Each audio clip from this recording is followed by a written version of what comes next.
The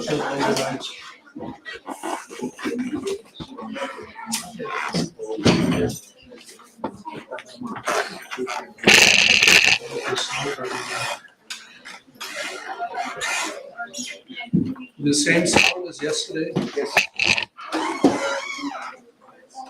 Ja varmastikin ihmisiä on tulossa enemmän, joten tulkaa hieman tänne päin, niin ihmiset pääsee sisään. So surely there will be more people coming. So please come forward so that people can fit in there.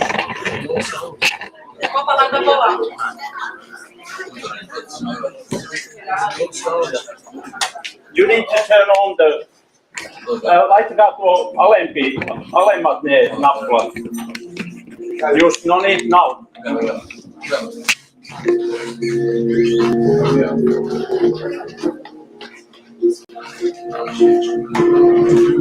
majority of people in the world believe in reincarnation. It was taught by the Jewish mystics, West Africans, Native Americans, and of course Hindus and Buddhists.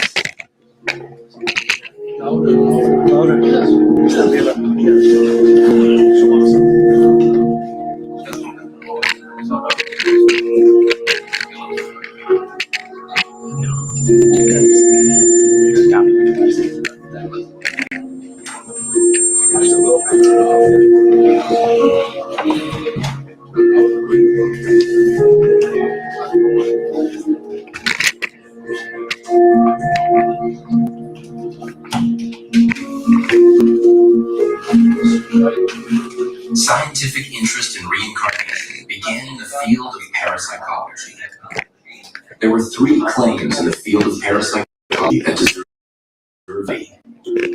One of them was the reporting of past life memories by young children, which turn out to be accurate, and which can only be explained through reincarnation. The Division of Perceptual Studies at the University of Virginia studied over the last 50 years 2,500 individual cases of childhood past life memories. Childhood past life memories could be explained in a number of ways. The parents or children in question could be committing fraud to get attention or fame. The children could be engaging in elaborate fantasy play, or the participants could simply suffer from a faulty memory. However, as the researchers make clear in their publications, none of these explanations can explain the data. Many cases include memories that turn out to be completely correct, including numerous details that the children could not have known in any other way.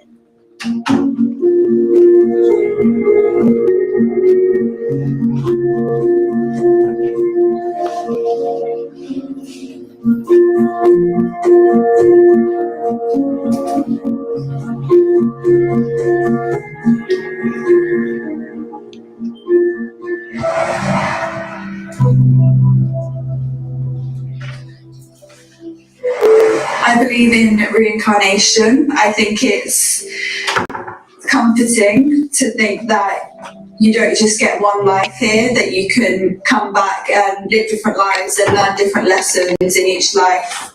I'm definitely open to believing in reincarnation, as I do have friends and family who've had readings where they've said that say like parents have been former partners in past lives numerous times, and you don't necessarily have one soulmate, you have like one or two. But yeah, definitely open to it in that sense, because they've had other readings, and some of it which relates to me has also been somewhat true. But yeah, I think definitely keeping an open mind.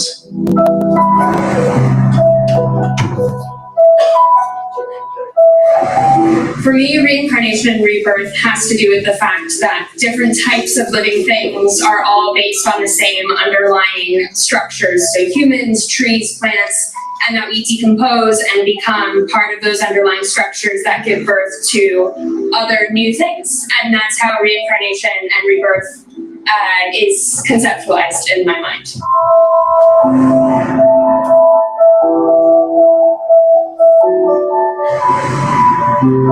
So yeah, reincarnation, that's an interesting topic. I don't really know too much about the different philosophies of it, but it's a nice idea. I think, when I die, I'd like to be like a bird or something, like a different kind of animal. Maybe a bear. My favourite animal is a bear, so maybe I'd like to be a bear. But spiritually, I think it's quite a nice idea. Yeah, that's what I'd say about reincarnation.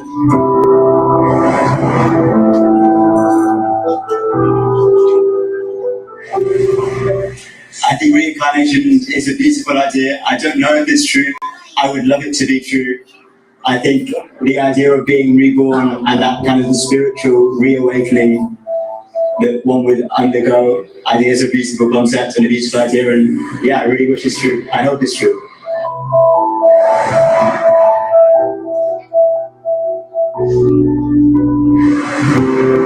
I definitely do believe in reincarnation. I think that there are these circularities when it comes to meeting people and the kinds of fate that comes with bringing people together that I think are brought together by multiple lifetimes of accruing that fate and those blessings of just, essentially how do people end up being parents to a child or being partners in a loving relationship. I think it does have to do with this idea of reincarnation, the fate that we kind of gain together.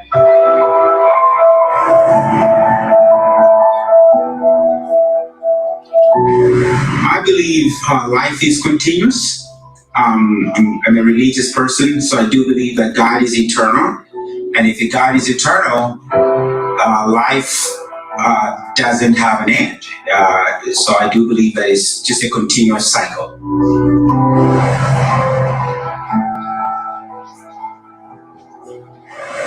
Normally, I'm very rational, and I didn't used to believe that souls can move from body to body or anything like that. So I'm very materialistic. Actually, recently, having encountered certain psychics, shrinks, etc., I started thinking that maybe there is something to it, and there are actually a lot of hints and evidences from our previous lives if they do exist. So it could be something subconscious, some childhood stuff, maybe something that we've seen in our childhood dreams. But it actually might be some stuff from our previous lives. Who knows?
A 6-year-old boy in Turkey, confidently recounted details of a previous life that he claimed to remember.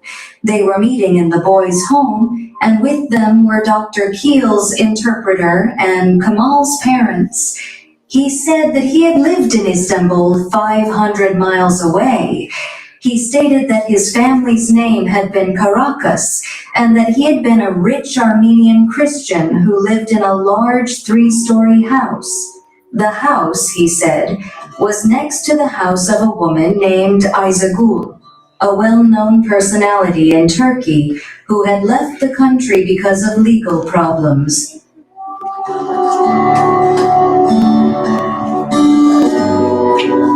Kemal said that his house had been on the water, where boats were tied up, and that a church was behind it.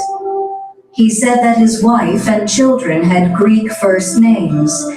He also said that he often carried a large leather bag, and that he only lived in the house for part of the year. No one knew if Kemal's story was true when he met Dr. Keel in 1997. His parents did not know anyone in Istanbul. In fact, Kemal and his mother had never been there, and his father had only visited the city twice on business.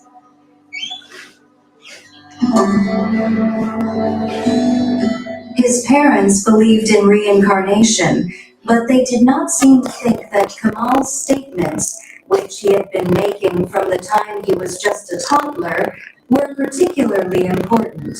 Dr. Keel set out to determine if the statements that Kemal had given fit with someone who had actually lived. The work that Dr. Keel had to perform to find out if such a person even existed demonstrates that Kemal could not have come across the details of the man's life by accident.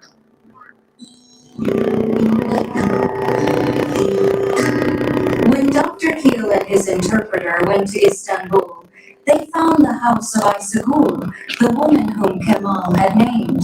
Next to the house was an empty three-story residence that precisely matched Kemal's description. It was at the edge of the water, where boats were tied up, with a church behind it. Dr. Keel then had initially trouble finding any evidence that a person like the one Kemal described had ever lived there. When he returned to Istanbul later that year, he talked with an elderly man in the neighborhood who said that an Armenian had definitely lived there many years before, and that the church officials were simply too young to remember that long ago.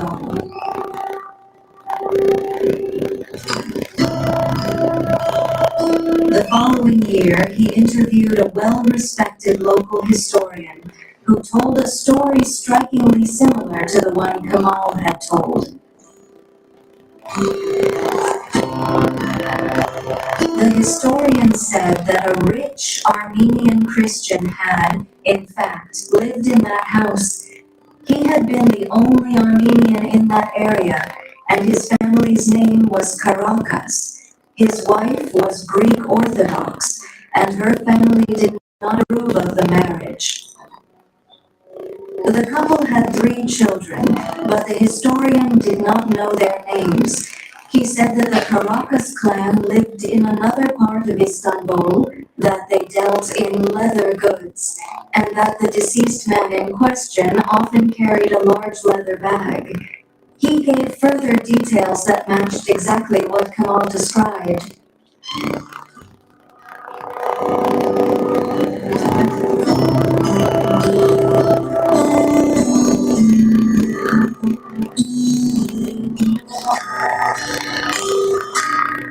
How did this little boy, living in a town 500 miles away, know so many things about a man who had died in Istanbul 50 years before he was born?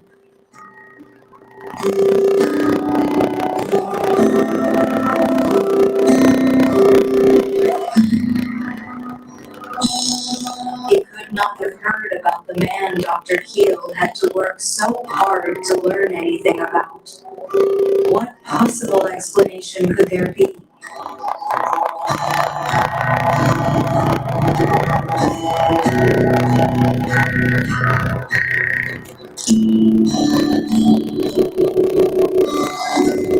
Kemal had a very simple answer.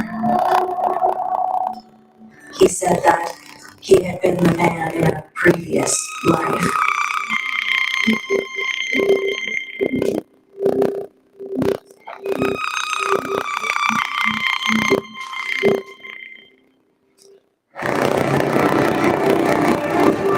The Vedic literature, Srimad Bhagavatam, vividly describe the doctrines of reincarnation and karma.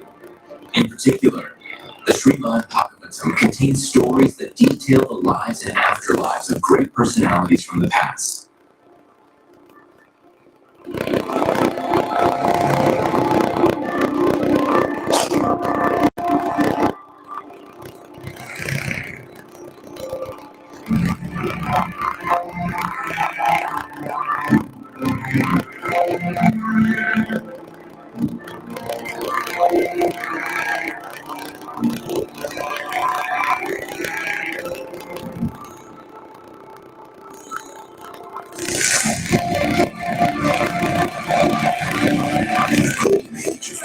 stages, one soul stood above them all.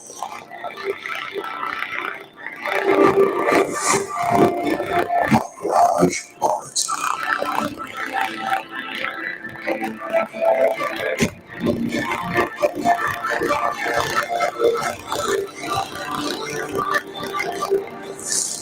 Heir to Lord Rishabdev.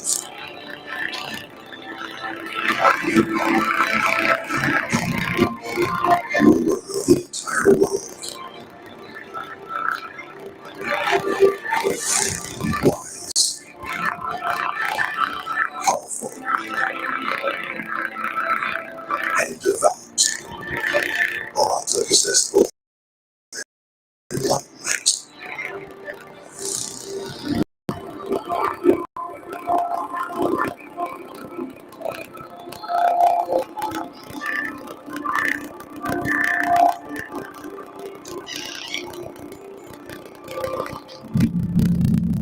At the peak of his reign, he did what no emperor dared.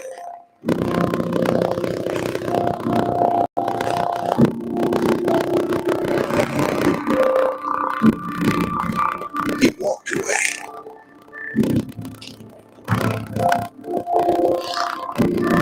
Renouncing wealth, power, and fame, he disappeared into the forest.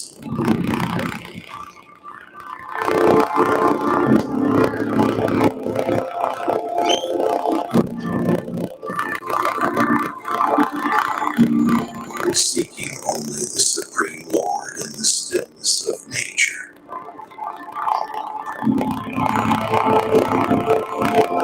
There deep in meditation, his heart throbbed with devotion until fate tested him.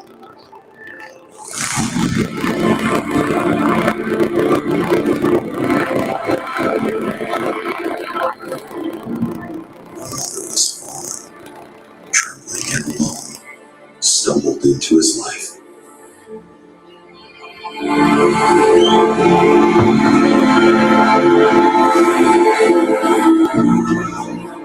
What began as compassion slowly turned into obsession.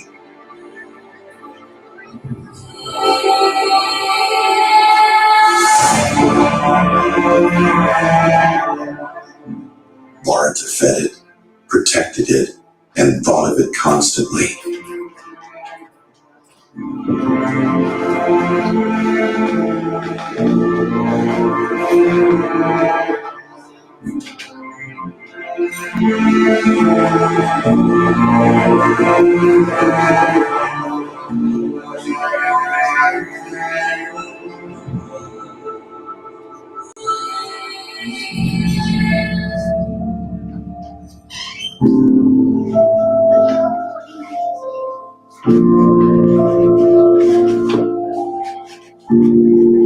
One night the deer disappeared. Alone beneath the darkened sky, Bharata wandered the wilderness, calling for the deer he once held so dear.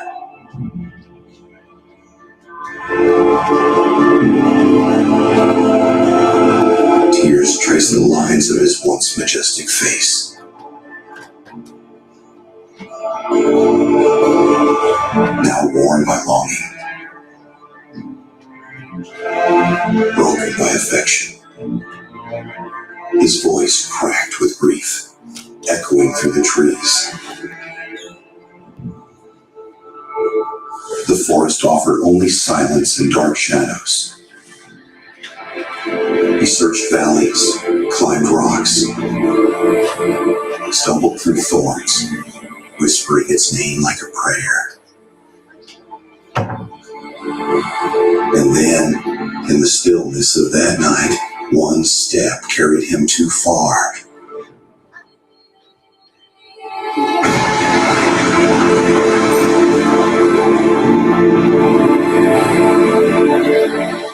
And when death came, he thought not of the Supreme Lord, but of the deer.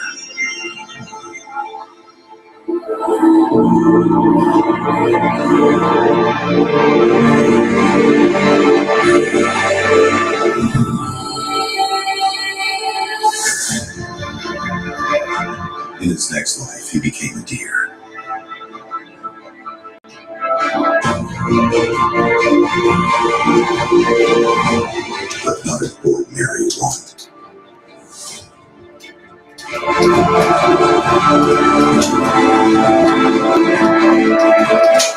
This deer remembered his past life.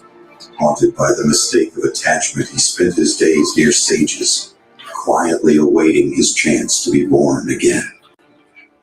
Then the final act. Born again as Jatavarta, he returned in a human form.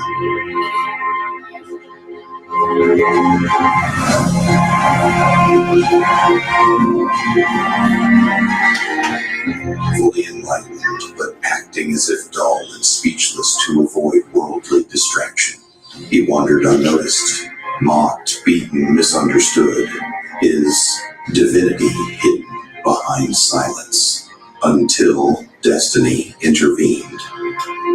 Pressed into service by arrogant King Rahula, Jatavarta endured quietly until the king's insults unlocked a torrent of divine truth.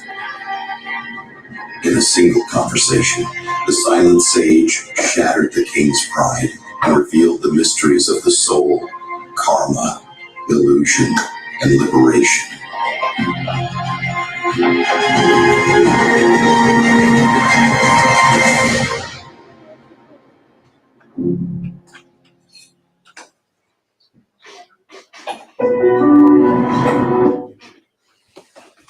So I will stop here. Next time when the movie is finished, you will also see the entire story of Narada Muni. So I hope you enjoyed the movie so far. Hare Krishna.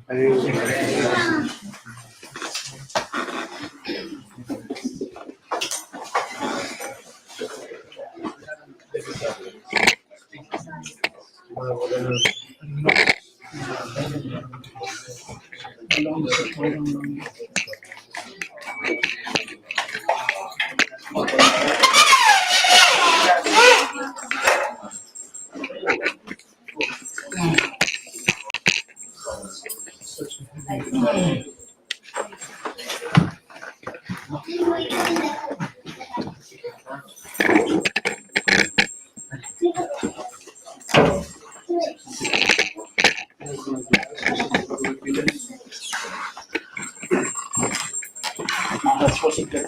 You will speak more, or that you will speak more about this now. I don't know how long we'll go with this.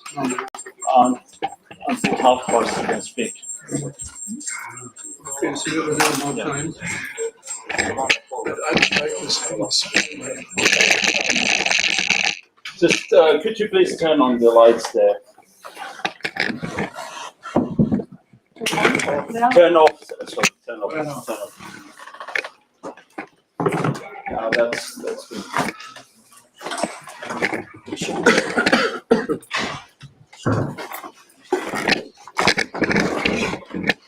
Can you open 4 or 5?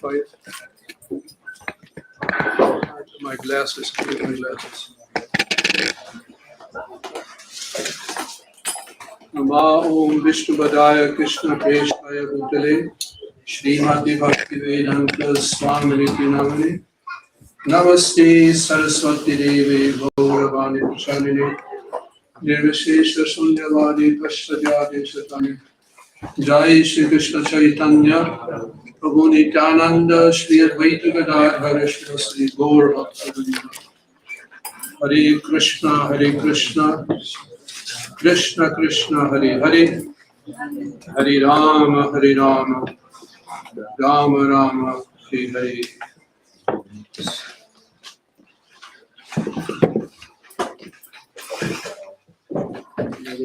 So this topic of reincarnation, of course, it is not a new topic for you. Still, it is helpful to sometimes remember that our present life is only temporary. It is one among many, many lives we have lived already before.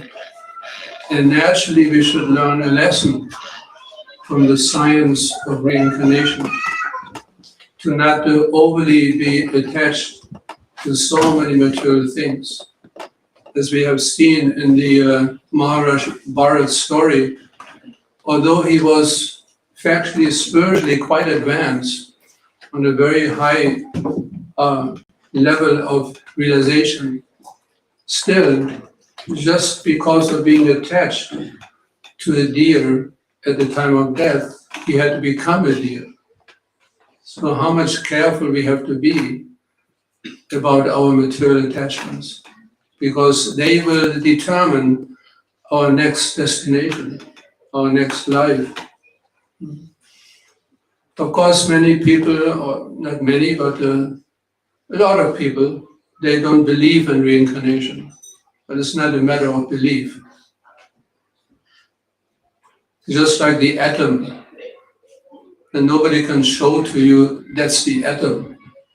You cannot see because it's so small.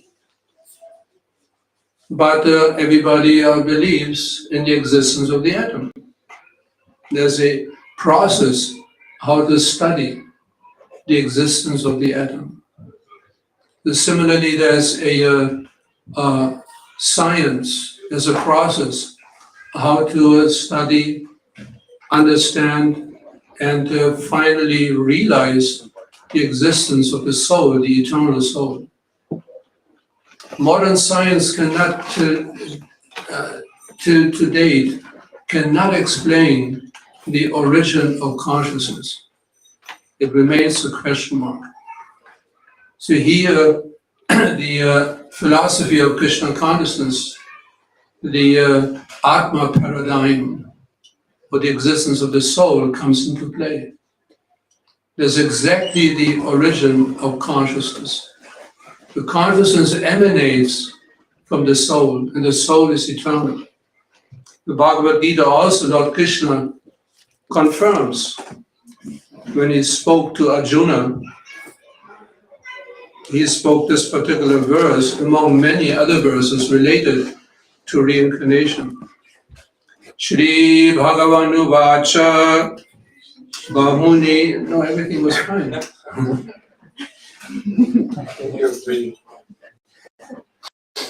Everything was fine. Again, Shri Bhagavanu Vacha. I just wanted to read. Bahuni me vyatitani janmani tavachajuna tanyaham vira sarvani natvam vita parantapa. The personality of Godhead said, many, many births, both you and I have passed. I can remember all of them, but you cannot, O subduer of the enemy. Although Arjuna, as you all know, he was very, very powerful Kshatriya. But this was one of his weaknesses.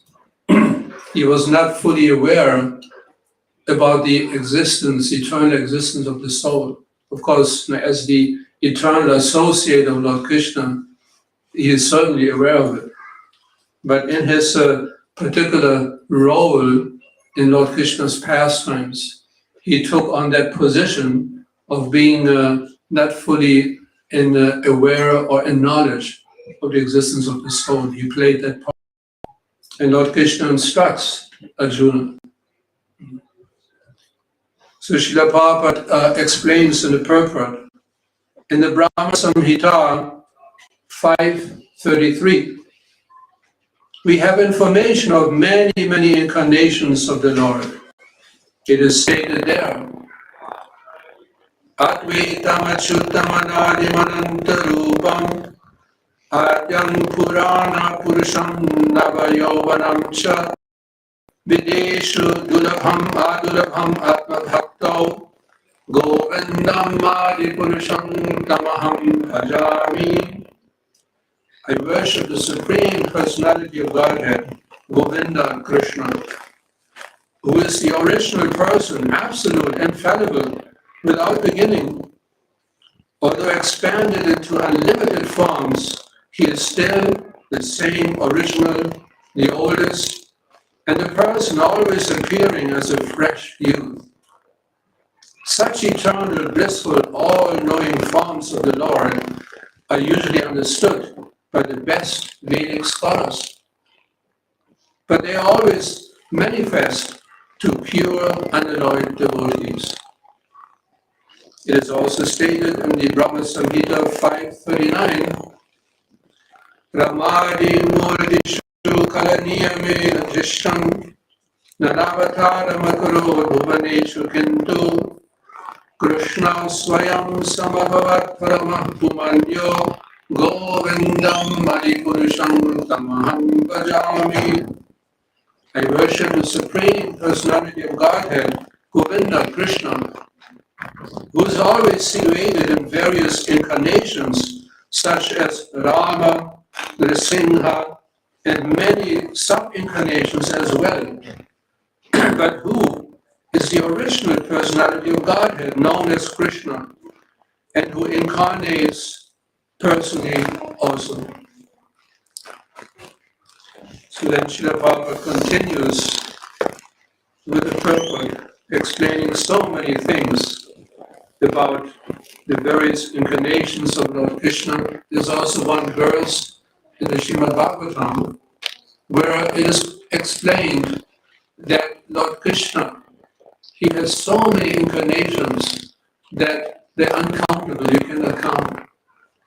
The example of rivulets are given, small water streams emanating, coming from the ocean. There's so many you cannot count. So similarly, the Lord, he has so many incarnations, but he remembers everything because he does not take on the physical material body as we do. Because of our accepting so many different physical bodies, life after life after life after life, that we forget our previous lives.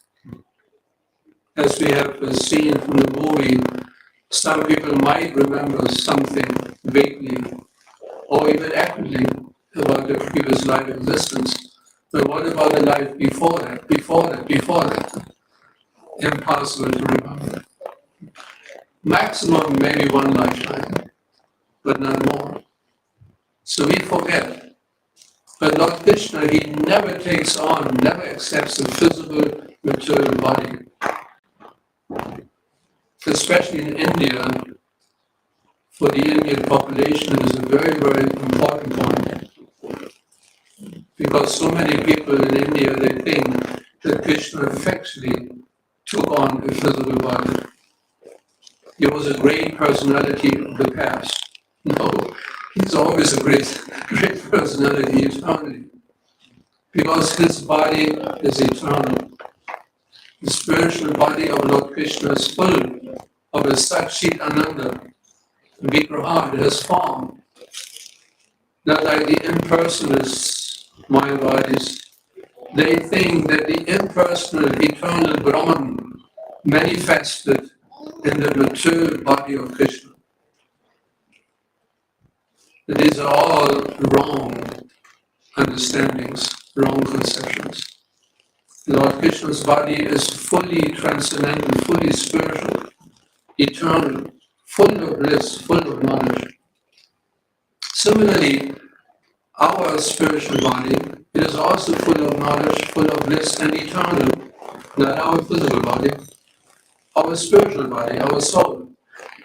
But, of course, the difference is that we are tiny part and parcels of Krishna. The tiny should not trigger in us the mood of depression. Oh, I'm tiny, I'm so small. That's the material concept. Although we are tiny, but because Lord Krishna is so great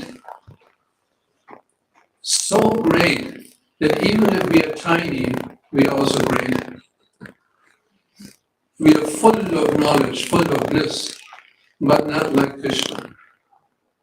And can you imagine when Lord Krishna, Mahavishnu, exhales innumerable universes come out of his mouth. Innumerable universes come out from the pores of his transcendent body. How great Lord Krishna is, we cannot even imagine.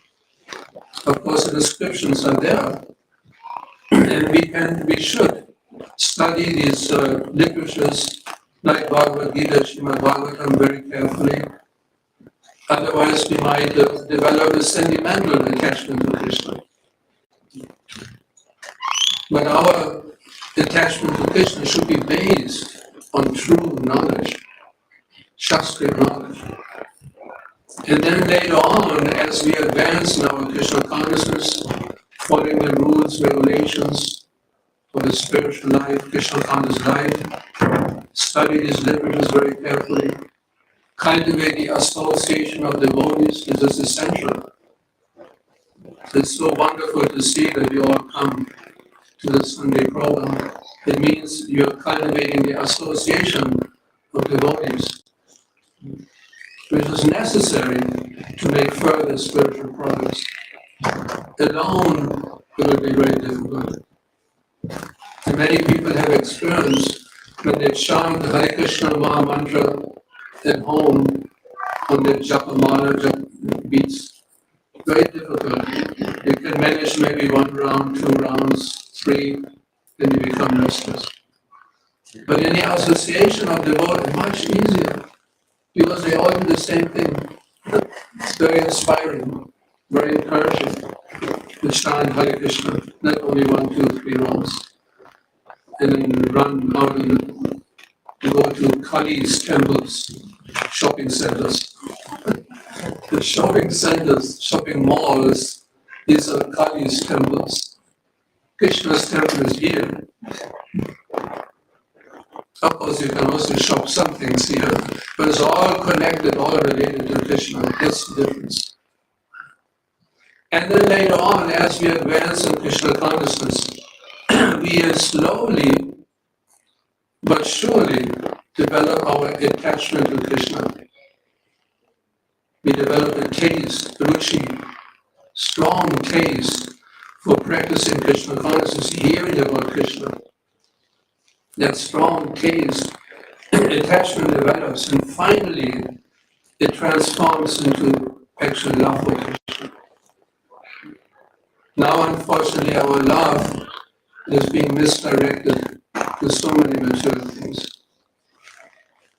We have nothing against dogs and cats, but we have to be careful about our love for cats and dogs. We respect them all, we can also love them, but we have to be careful with our attachment. Otherwise, as you have seen in the movie, we might become a cat or dog in our next life. Of course, some people, they are who I came across some people, they are, what's wrong with becoming a cat or a dog in the next life? The wrong is, you will forget Krishna, you will forget about the eternal soul. You will just continue living in full ignorance. That's the problem. Again, we have nothing against animals, but the problem is they forgot everything. They don't have the capacity to practice spiritual life.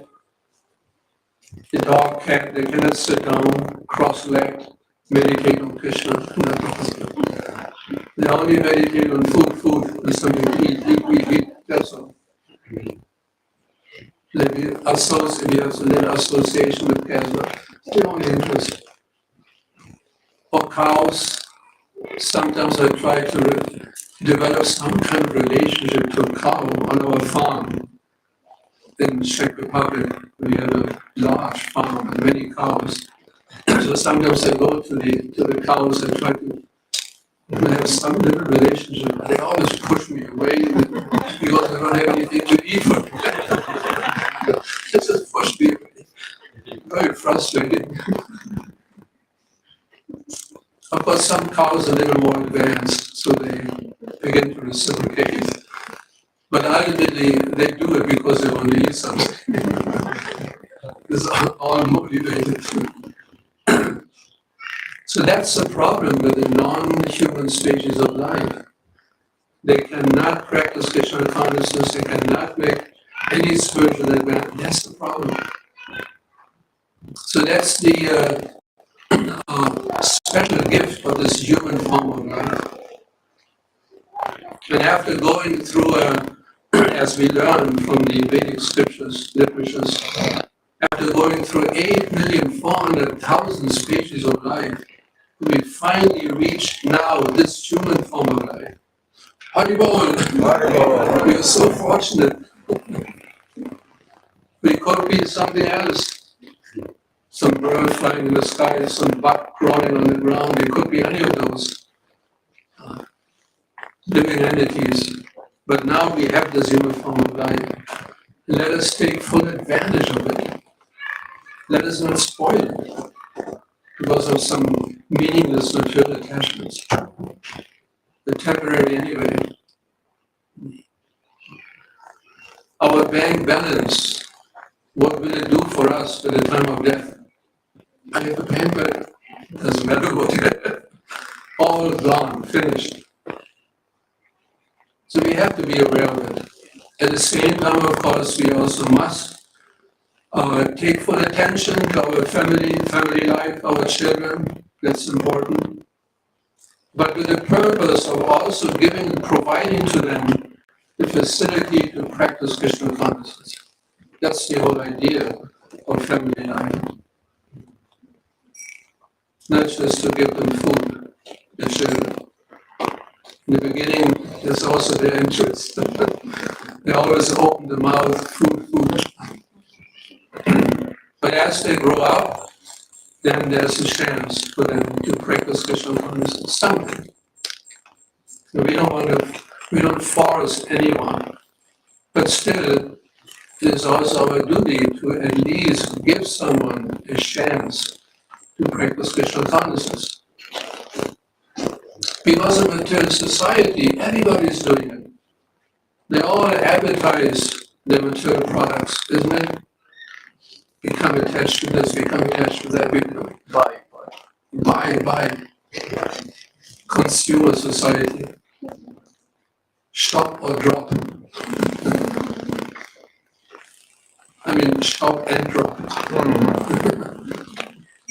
It is so addicting. You must buy something, doesn't matter what. Whether you need it or not, that's not the issue. You must buy something. That's the consumer society. You must buy something. In this way, we waste our life. Hanging out in these shopping centers, looking, oh, this is smaller. There's some phone. Now the phone is a little smaller. Oh, this is interesting. Wasting our life. We should only get what we really need, what is necessary, not more. The rest of the time spent in Krishna consciousness. Chant Hare Krishna, hear about Krishna, and then our future will be very bright. Hare Krishna, thank you very much. Anybody has a comment or question? Yeah. Thank you, Prabhu. For the very last lecture. Sorry, I came a little bit late. This morning I was listening radio. There was this Another Marga program, and I get troubled with one issue.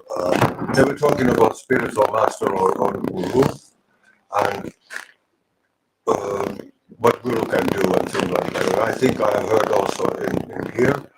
And I was thinking first that, okay, let's say you do, there's a law of karma, and everything what you have done comes back to you.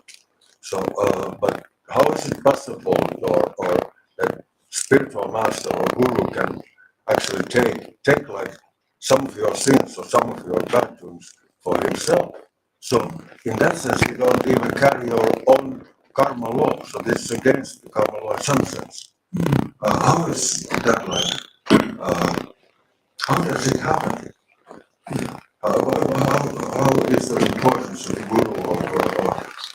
from us. So even in this way, he really takes away a lot of karma for you. Is it really possible? He does not exactly take away the law of karma, but he takes away some of the reactions. But only in the case of when the disciple accepts the Guru as a spiritual guide, spiritual teacher, he receives initiation. But then after initiation, the disciple breaks the principles, does something non-Krishna conscious, which results in karmic reactions. Then the spiritual master is responsible for it. And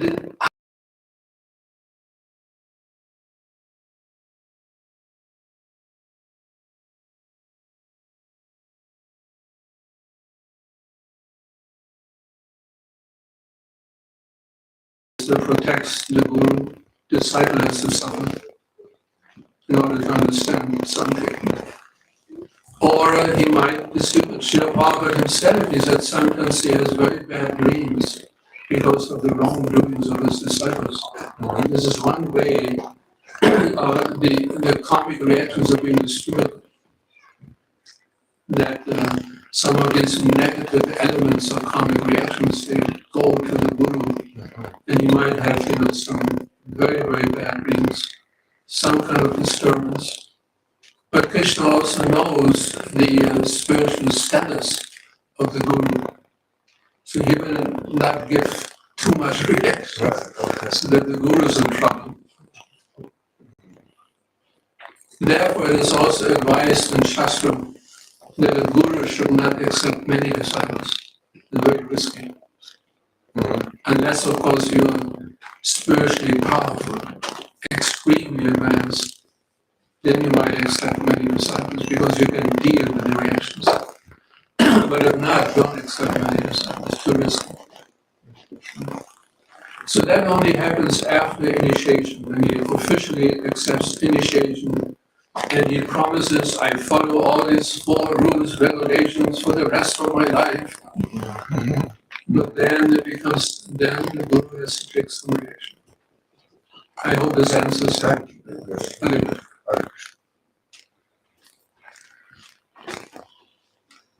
He was telling us about the association of devotees, how important it is. And sometimes we feel the devotees, they lose the enthusiasm and the inspiration to do something. And what's the others who is inspired still, or how What's the others? I mean the other devotees who is more inspired and they still continue the Krishna conscious way, how they can help and how can deal with those who is not inspired anymore. Your question is how? Yes. They should just do it. They should visit the devotees who have some troubles in their spiritual life. Go to them, visit, associate with them. They don't have the sufficient inspiration to visit the temple, go to the program in the temple. You go to them, visit them, associate with them at home, and slowly try to find out what troubles you. Not immediately, of course. You're going to bring at the door. What is your problem? What is your issue? You just take the sadhana together, take it easy. Then at one point you can try to open up according to the, what's the English word? Receptivity of that devotee, how much he can actually take. Then according to that requires a good sense of discrimination. Unfortunately, sometimes devotees try to play too much the role of a guru, being a guru. Guru means heavy. First become a guru, then you can talk about heaviness. But that so-called heaviness is just out of love. Sometimes parents are very heavy to the child. Sometimes not so much here, but at home maybe. at home when the child really doesn't behave properly, kicking with the legs against the leg of the mother or father and screaming and not stopping, then at one point parents have to become a little heavy.